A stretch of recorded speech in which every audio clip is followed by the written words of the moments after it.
할렐루야. 예, 우리 앞뒤 좌우에 계신 분들과 함께 인사하겠습니다. 이렇게 인사하겠습니다. 은혜와 평강이 있을지어다.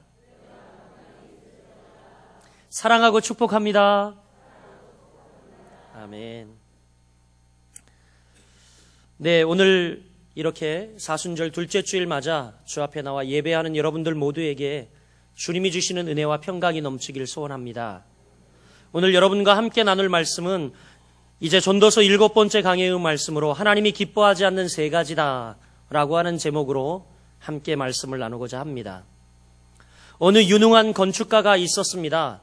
큰 회사에서 오랫동안 일해온 그는 이제 은퇴할 때가 다 되었습니다. 그런데 회사의 사장이 이제 은퇴를 앞두고 있는 그에게 집 한 채만 딱 더 지어 달라고 부탁을 했습니다. 이 집을 잘 지어 이제 완성을 해놓고 은퇴하면 참 좋겠다라고 그에게 이야기를 한 겁니다.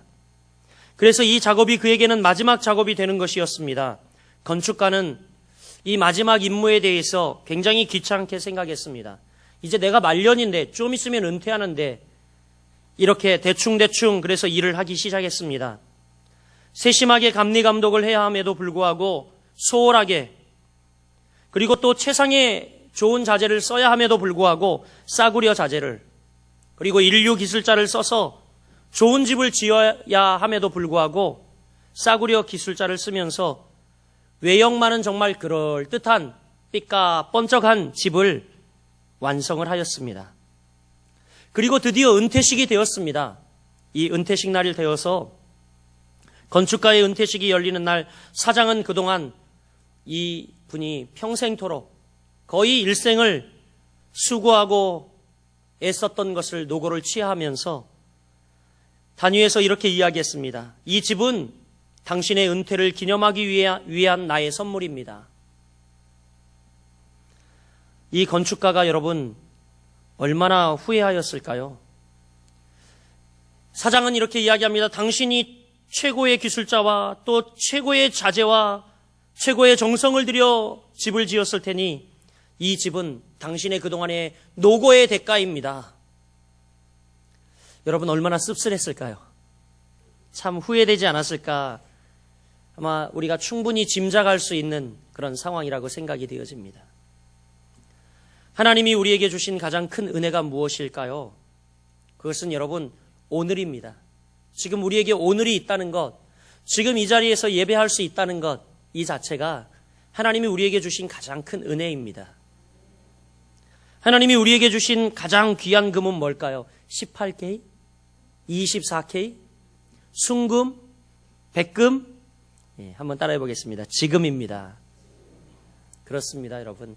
지금 이 순간 이 자리에 있다라는 것 자체가 여러분에게는 정말 무한한 하나님의 은혜임을 여러분 깨달아 하시길 바랍니다. 오늘 본문을 보면 이제 그동안 1장부터 4장까지 계속 솔로몬은 하나님의 경외함이 없는, 하나님을 경외하는 것이 없는 인생의 허무에 대해서 이야기를 했습니다.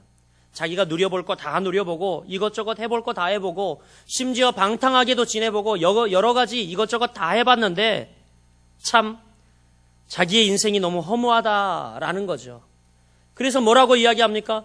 헛되다. 모든 것이 다 헛되다. 이렇게 이야기를 계속했습니다. 그렇게 말하던 솔로몬이 이제 잠시 관점을 바꾸어서 오늘 본문에서는 하나님이 기뻐하지 않는 신앙생활을 이렇게 우리에게 이야기하고 있습니다.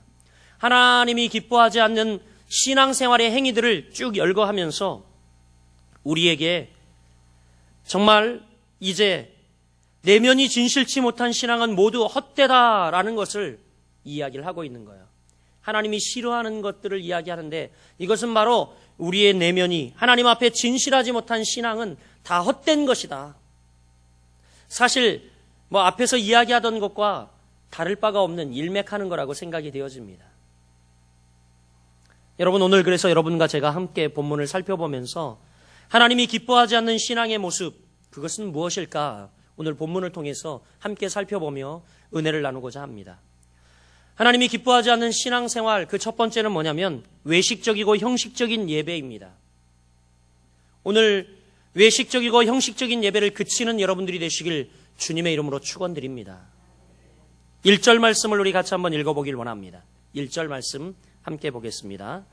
너는 하나님의 집에 들어갈 때에 내 발을 삼갈지어다. 가까이 하여 말씀을 듣는 것이 우매한 자들이 제물을 드리는 것보다 나으니 그들은 악을 행하면서도 깨닫지 못함이니라. 아멘. 가까이 하여 말씀을 듣는 것이 우매한 자들이 제물을 드리는 것보다 낫다, 이렇게 이야기합니다. 이 말씀은 마치 사무엘 선지자가 이 사울에게 했던 말과 흡사합니다. 순종이 제사보다 낫고 듣는 것이 수양의 기름보다 낫다. 이 말씀과 비슷한 말씀입니다. 하나님에 대해 진정한 경외함 없이 형식적인 모습에 치우쳐 신앙생활을 하고 있는 이 외식의 죄를 범하는 바로 우리의 잘못된 시대착오적인 신앙생활, 이것을 우리에게 지적하고 있습니다. 사랑하는 여러분, 하나님이 원하시는 예배는 전 인격적인 순종과 사랑과 헌신이지 형식이고 행사가 아니라는 사실을 꼭 기억하시길 바랍니다. 근본 여전도의 연합회 예배를 드리려고 이제 신방하다가 왔어요. 그래서 제가 설교를 담당했기 때문에 노예 여전도의 연합회가 꽉 찼더라고요. 이 예배당에. 저한테 설교를 해달래요. 올라가려고 하는데 회장님이 제 바지꼬랭이를 딱 잡으면서 뭐라고 이야기하냐면, 목사님, 설교는 15분 이내입니다. 여러분, 어떤 행사를 하기 위해서 예배가 형식적으로 드려져서는 안 된다고 생각합니다. 저는 정성을 다하여 말씀을 전하였습니다. 물론 가끔 시계를 보긴 했습니다. 그러나 어떤 행사를 치르기 위해 그 이전에 형식으로 예배가 드려져서는 안 된다라고 생각이 되어집니다. 하나님이 우리를 지으신 목적, 하나님이 선택한 자기 백성들을 부르신 목적을 이사야 43장 21절에는 이렇게 이야기합니다. 이 백성은 내가 나를 위하여 지었나니 나의 찬송을 부르게 하려 함이니라. 하나님이 바로 우리 사람들을 부르신 목적, 그리고 이 많은 인류 가운데에 하나님이 자기 자녀 삼으시고 우리를 택하신 목적을 이야기하고 있는데, 그것은 뭐냐? 이 백성은 내가 나를 위하여 지었다. 굉장히 이기적인 것처럼 보이죠. 이 백성은 바로 하나님이 자신을 위해서 지었는데 무엇을 위해 지었느냐? 바로 이 백성은 나에게 찬송을 드리기 위해서 지음을 받았다라고 이야기합니다. 구원받은 백성의 존재 이유를 밝히고 있습니다. 찬송, 바로 여러분, 찬송이라고 짤막하게 이야기하고 있지만 이것은 포괄적인 예배의 삶을 이야기합니다. 하나님이 당신의 피조물을 지으시고 우리를 구원하신 이유는 이 피조물들로 통하여 하나님께서 예배 받으시기 위해서 우리를 지으셨다는 것입니다. 뿐만이 아니라 여러분, 예수님은 요한복음 4장 23절에 이렇게 이야기합니다. 아버지께 참으로 예배하는 자들은 신령과 진정으로 예배할 때가 오나니 곧 이때라. 아버지께서는 이렇게 자기들에게 예배하는 자들을 찾으시느니라. 하나님은 영이시니 영과 진령으로 진정으로 예배할지니라. 이렇게 말하고 있습니다. 하나님은 자기에게 예배하는 자를 찾으신다라고 말씀하고 있습니다. 오늘 여러분, 아까 제가 서두에 시작하면서 가장 귀한 금이 지금이라고 이야기했던 이유가 바로 그 까닭입니다. 여러분이 지금 있는 이 자리, 예배의 자리, 이 자리가 가장 지금 귀한 자리임을 여러분 믿으시길 바랍니다. 왜요? 하나님이 바로 당신을 예배하기 위해 우리를 지으셨고, 그리고 또 오늘 말씀을 통하여 진정한 예배자를 찾으시는 하나님의 뜻을 우리에게 천명하고 있습니다. 사랑하는 여러분, 예배는 생명의 통로입니다. 이럴 때 아멘 하셔야 됩니다. 센스 있는 분들은 아멘 하시는데, 여러분, 예배는 생명의 통로입니다. 예배를 잘 드리면 죽었던 영혼이 살아나고 병든 육체가 회복이 되어집니다. 예배는 또 능력의 통로입니다. 아멘 하세요. 네. 예배를 드리는 가운데 무능한 자가 권능자로 변하고 아무 일을 감당하지 못했던 사람들이 하늘과 땅을 진동케 하는 그 능력의 원천, 그것을 예배를 통하여 공급받는다는 사실입니다. 예배는 우리에게 사명을 주기도 합니다. 사명 없이 무능하게 살아가던 사람들이 이제 예배를 통해서 생명을 걸고 달려갈 사명을 발견하기도 합니다.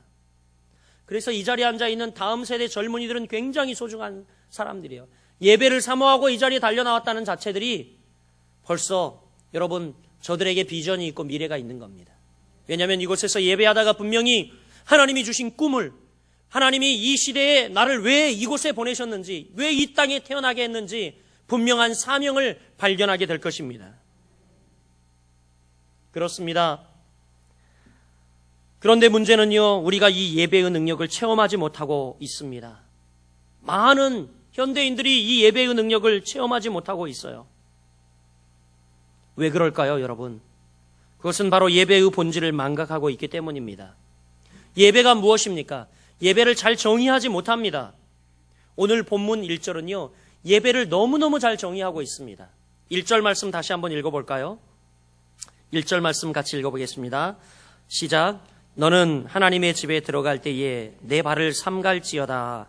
가까이 하여 말씀을 듣는 것이 우매한 자들이 제물을 드리는 것보다 나으니 그들은 악을 행하면서도 깨닫지 못함이니라. 아멘. 여러분, 이 본문 1절은 예배를 잘 정의하는데 한마디로 예배는 하나님께 나아가 말씀을 듣는 것, 이게 예배라는 사실입니다. 성경은 듣는 것이 예배라 강조를 많이 하고 있습니다. 듣는 것. 그래서 항상 이스라엘 백성들이 회중 가운데 모여 예배할 때는요, 제일 먼저 선지자들이 뭐라고 선포했는지 아십니까? 쉐마르. 들으라 라고 히브리어로 쉐마르 이스라엘 이렇게 이야기했어요. 쉐마, 우리가 얘기하는 쉐마, 말씀이라는 뜻이요. 말씀. 들어라 이 이야기입니다. 여러분, 예배의 기본은 듣는 것입니다. 듣는 것이죠. 맞습니다. 그렇습니다. 솔로몬이 하나님께 지혜를 구하는 장면이요, 열왕기상 3장 9절에 나옵니다. 누가 주의 이 많은 백성을 재판할 수 있사오리까? 지혜로운 마음을 종에게 주사 주의 백성을 재판하여 선악을 분별하게 하옵소서. 솔로몬은 이렇게 1000번제를 드린 후 하나님께서 그에게 내게 무엇을 주랴 이렇게 이야기할 때 솔로몬은요, 금, 은, 보화를 구하지 아니하고 뭐라고 이야기하냐면, 하나님, 내가 이 많은 백성들을 재판할 수 있는 지혜로운 마음을 종에게 주옵소서, 이렇게 이야기합니다. 지혜로운 마음. 여기서 여러분, 이 지혜로운 마음이라고 해당하는 히브리어는요, 레브 쉐미즈라고 하는 단어를 쓰고 있는데, 이 원어는 기억하지 않아도 좋습니다. 뜻만 기억하면 되는데, 무슨 뜻이냐면 이 지혜로운 마음이라고 하는 이 단어가요, 바로 듣는 마음이라는 뜻을 가지고 있습니다.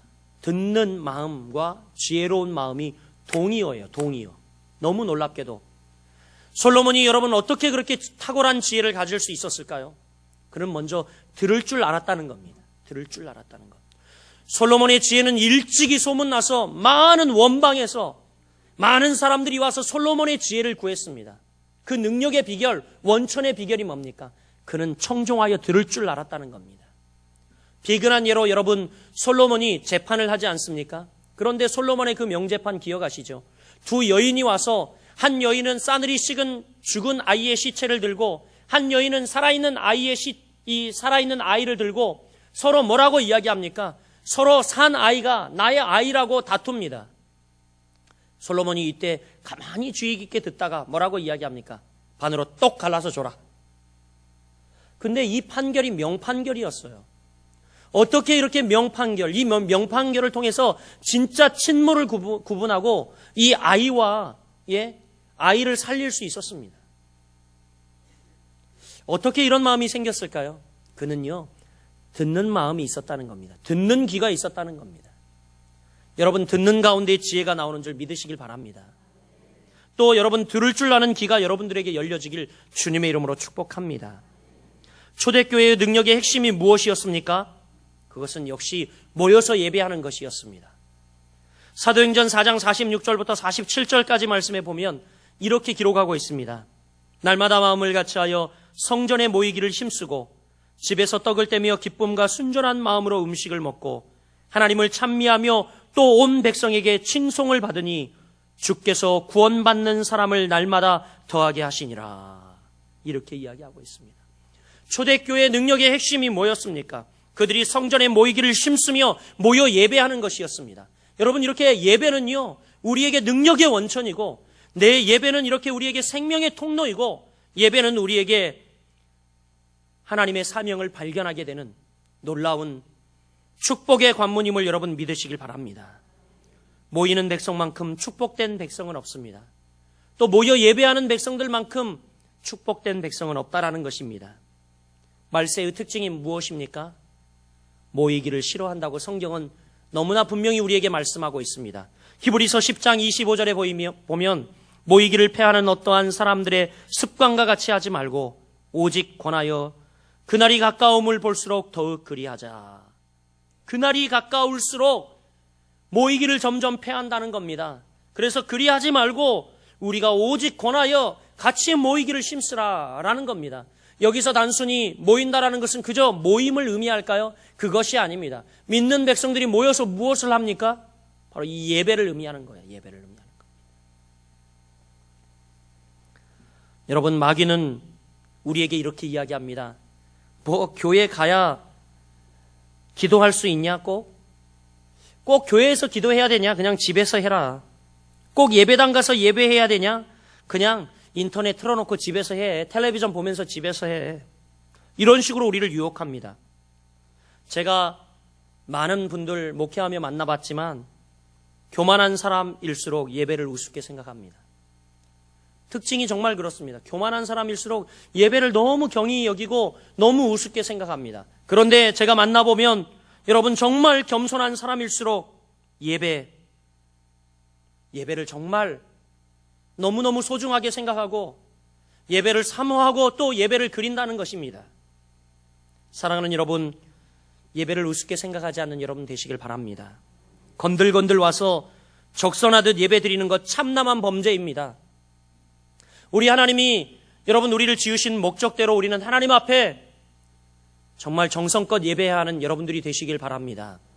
그저 정말 건들건들 와서 그냥 하나님이 무엇 물질이나 바라시는 분이 아닌데 적선하듯이 하나님 앞에 이렇게 우리가 예배한다면 이것은 참남한 범죄입니다. 외식적이고 형식적인 예배를 그치고 진실된 예배를 드리는 여러분 되시길 바랍니다. 매 예배마다 그분의 음성을 들으시길 바랍니다. 그분의 음성을 구하시길 바랍니다. 어느 한 불교 신자가 예수 그리스도를 영접했습니다. 아주 불교 골수 신자였거든요. 매주일 정말 그는 시주쌀, 공양미를 가지고 높은 산세에 있는 암자에까지 찾아가 기도하는 이였습니다. 그가 예수를 믿게 된 거예요.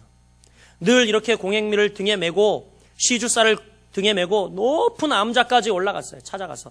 그것이 신령하고 그것이 하늘 가까운 곳이라서 하나님이 그의 기도를 들으실 줄 알고 그에게 구원의 문을 여실 줄 알고 날마다 찾아갔다고 합니다. 그리고 가서 그뿐입니까? 바지에 이 빵꾸가 나듯이요. 그의 무릎을 보여주는데 진짜 무릎이 야고보 사도 무릎처럼 낙타 무릎같이 되었어요. 그래서 왜 그러냐 그랬더니 갈 때마다 1000배를 했다는 겁니다. 1000배. 이분이 예수를 믿게 되었어요. 기독교의 구원이 너무 쉬운 거예요. 그저 예수께서 나를 위하여 십자가에 못 박혀 죽으셨다는 사실만 믿으면 아멘 구원이라는 거예요. 그러면서 교회에 나와서 예배 드리게 되었는데 이분이 교인들 예배 드리는 모습을 보고 격분하기 시작한 거예요. 흥분하기 시작한 거예요. 나는 정말 구원도 주지 않는 그 돌부처 앞에 가서 1000배를 하며 무릎이 닳도록 절을 하고 그 산세 높은 곳까지 가서 행여 내게 구원이 있을까 간절히 기다리고 애절하게 기다리는 마음으로 1000배를 매일 했는데 나는 거저 공짜로 구원을 주신 이 하나님을 만나고 그 은혜를 주체할 수 없어서 예배 시간에 정말 어찌할 바를 모르겠다. 그런데 주위를 둘러봤더니 세상에 너무 깜짝 놀랄 현상들이 있더라는 겁니다. 옆에 먼저 구원받으신 선배님들은 예배를 드리는데 어떤 분들은 콧구멍을 파고 있는 분이 있는가 하면 어떤 분은요 정말 예배 시간 처음부터 끝까지 머리 숙이고 주보의 오타를 꼼꼼히 찾으시는 분이 있더랍니다. 정말 그럴 수는 없는데 이 살아계신 하나님 앞에 예배하면서 그럴 수는 없는데 안타까운 마음이 이분에게 너무 일어나가지고 찾아와서 눈물을 흘리면서 그런 이야기를 하는 거예요. 목사님, 성도들이 이렇게 예배해서 되겠습니까? 저희 노예에 제가 굉장히 존경하는 목사님이 계십니다. 고 무슨 교회에 심우하는 임 무슨 목사님이십니다. 이분이 언젠가 사석에서 이야기를 하는데 그런 이야기를 하더라고요. 목사님, 제가 요즘 이렇게 원어를 연구하고 원어를 보고 있는데 히브리어로 예배라는 단어를 보니까 와, 내가 이렇게 예배해서는 안 되겠다는 마음이 막 이 목사님에게 일어나더랍니다. 예배, 그것이 얼마나 소중하고 생명의 통로이고 축복의 통로이고 우리에게 정말 생명을 가져다주는 이 귀한 예배, 이 시간에 주의 종으로 이렇게 예배드리면 안 되겠다라는 마음이 막 자꾸 일어나더래요. 그래서 성도들만 보지 않는다면 강단에 올라와서 정말 하나님 앞에 수천 배라도 하고 싶대요. 그분의 마음이 읽혀지더라고요. 사랑하는 여러분, 우리가 드리는 이제 이 외식적이고 형식적인 예배를 우리는 그쳐야 합니다. 우리의 마음의 중심을 드리며 매 예배마다 여러분 하나님의 음성을 구하고 하나님의 뜻을 구하는, 하나님의 영광이 예배 가운데 나타나기를 소원하는 여러분들 되시기를 주님의 이름으로 축복합니다. 하나님이 기뻐하지 않는 신앙의 모습, 이렇게 외식적이고 형식적인 예배를 우리에게 그쳐야 함을 첫 번째 이야기를 했고요.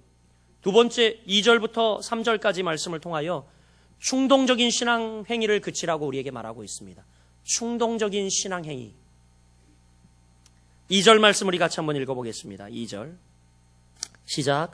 너는 하나님 앞에서 함부로 입을 열지 말며 급한 마음으로 말을 내지 말라. 하나님은 하늘에 계시고 너는 땅에 있음이니라. 그런즉 마땅히 말을 적게 할 것이라. 여러분, 이 말씀이 우리에게 흔히 입조심해 이렇게 교훈하는 말 같은데 그렇지 않습니다. 오늘 이하의 말씀을 쭉 보면 이 말씀의 취지는 뭐냐면 충동적인 신앙의 행위를 조심해라, 이 이야기를 하고 있는 겁니다. 단지 우리의 입 이것만 이야기하는 것 아니에요. 우리의 모든 행위 자체를 이야기하는 겁니다. 사랑하는 사람을 잃고 혼자 되었을 때, 또는 잘못한 일이 들통나서 망하는 줄 알았는데 고비를 넘기게 될 때 우리는 하나님 앞에 쉽게 헌신을 맹세하는 위험에 빠집니다. 이것은 마치 술 취한 사람이 헛소리로 다짐하고 술 깨면 기억하지 못하는, 지키지 못하는 것과 같습니다. 오늘 본문은 쓸데없는 말을 늘어놓지 말고 마음에서 우러나오는 진실한 기도, 진실한 말을 하라고 이야기를 하고 있습니다. 솔로몬은 바로 이렇게 충동적인 종교성을 주의하라고 우리에게 권면하고 있습니다. 왜냐하면 그도 젊은 날 충동적인 여러 행위들을 해보았거든요. 근데 이건 아니다 라는 것을 깨달은 거죠. 하나님 앞에서 함부로 입을 열지 말고 마음을 추스리라고 우리에게 말합니다.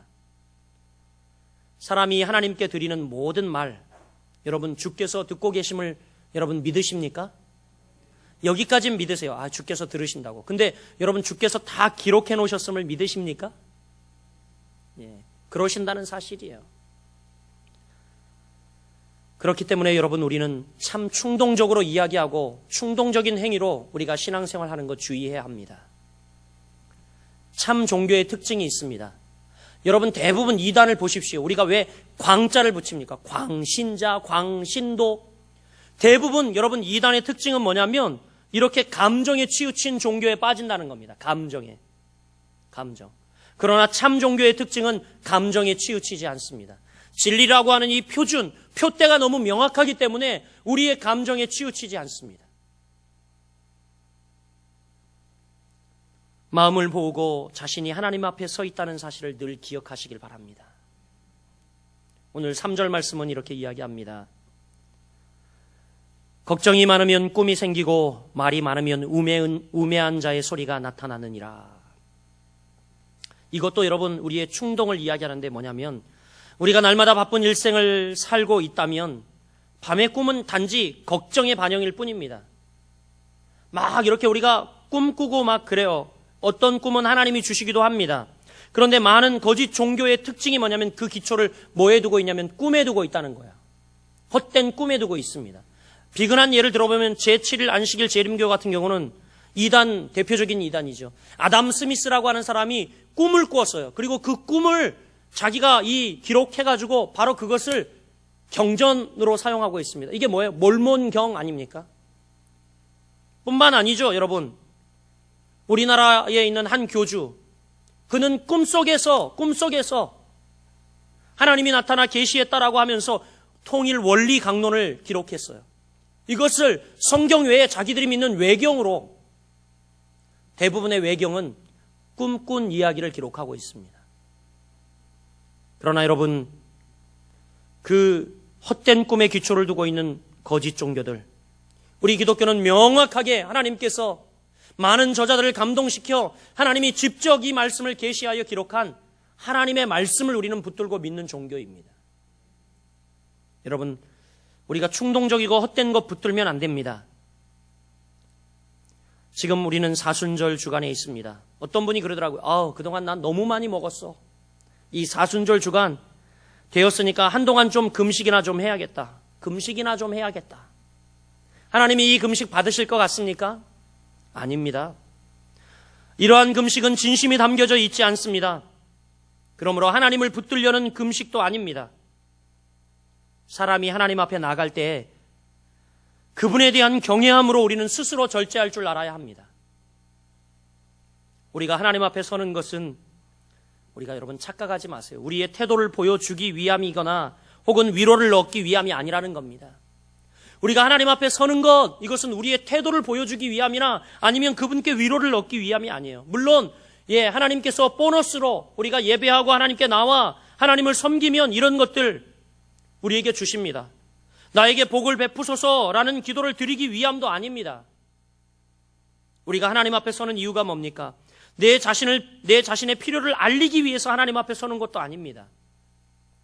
우리가 하나님 앞에 서는 이유는 하나님의 관점에서 그분의 뜻을 분별하기 위함입니다.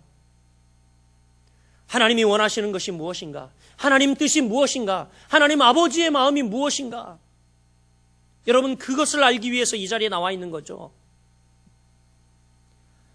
신앙생활은 여러분, 내 위주, 충동, 내 상황, 이 충동적으로 하는 것이 아닙니다.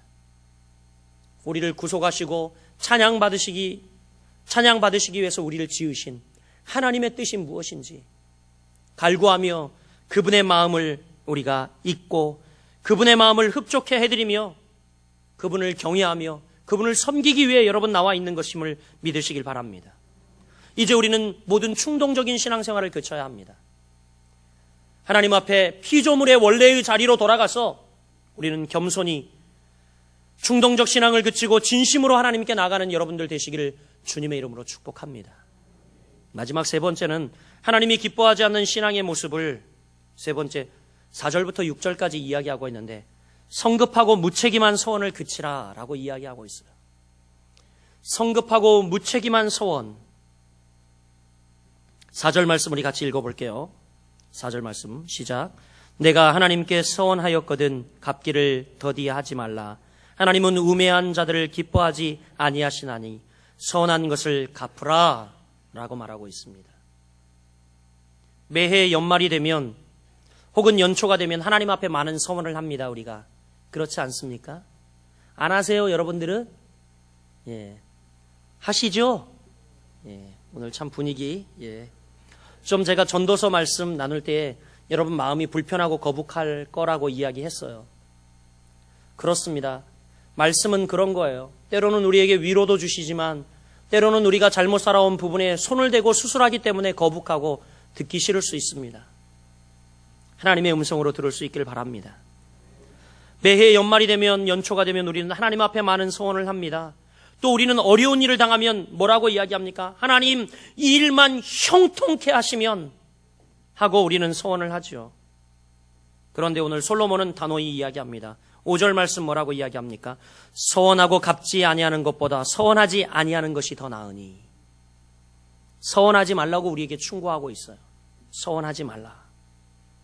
영국 속담에도 보면 이런 이야기가 있습니다. 강을 건너면 하나님은 잊혀진다.